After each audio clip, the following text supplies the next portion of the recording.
Pinapakita ko lang sa inyo kung anong itsura ng bago naming MRT. Ito yung bagong sa mga entrance niya.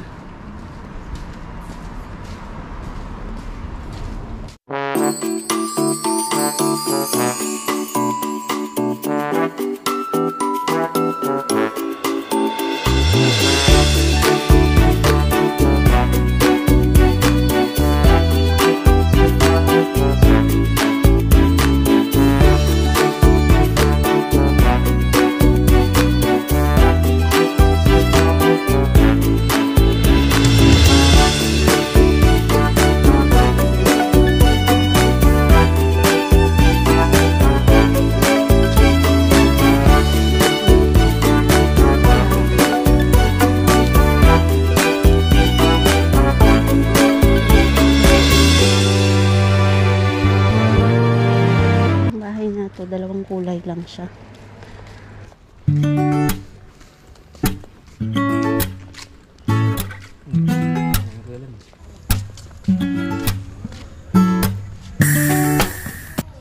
So we also have a basketball court here. On this part, you will see the clothes that were hanging at the window.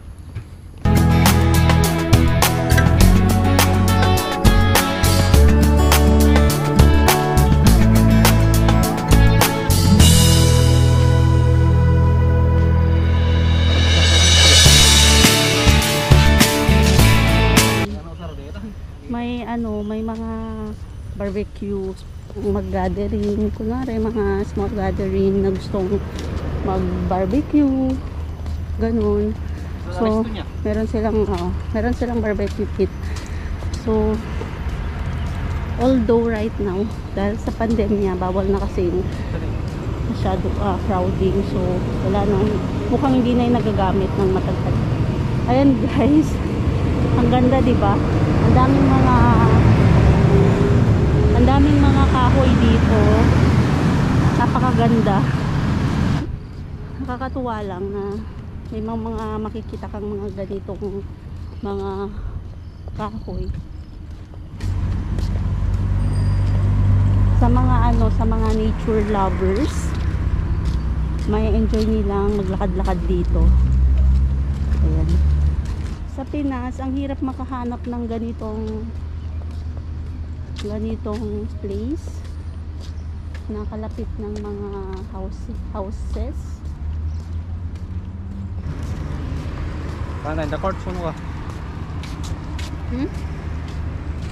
The courts bit? Ayan, may McDo na dito.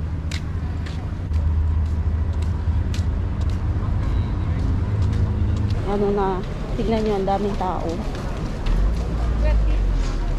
Sabi ko guys, na kanina halos wala kang makitang tao dito kasi linggo.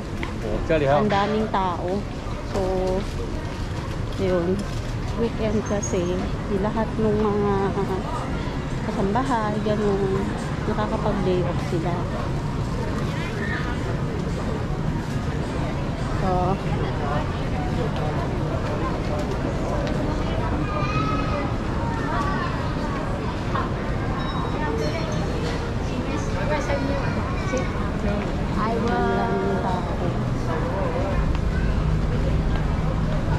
marami ng tao dito. Mga tindahan ng gadgets.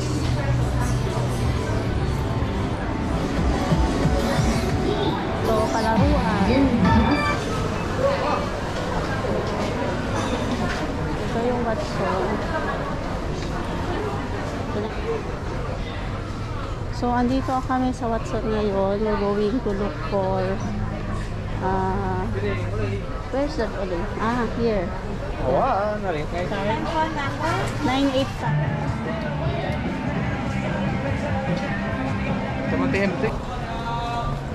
So, gabi na guys. So, yun na kami. After namin magkape. So, ayan. Anong oras na ba? Anong oras na? Alas 8 na ng gabi. Pero, ang dami pa ding tao sa labas. So, Ayan, makikita ninyo. So since yung bahay namin is malapit lang dito, so we're gonna walk home na lang. Right.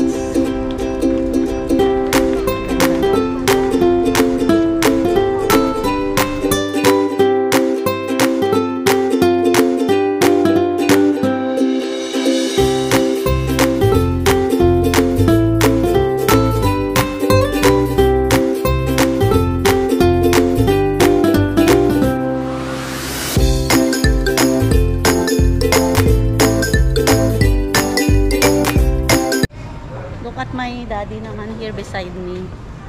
Hi.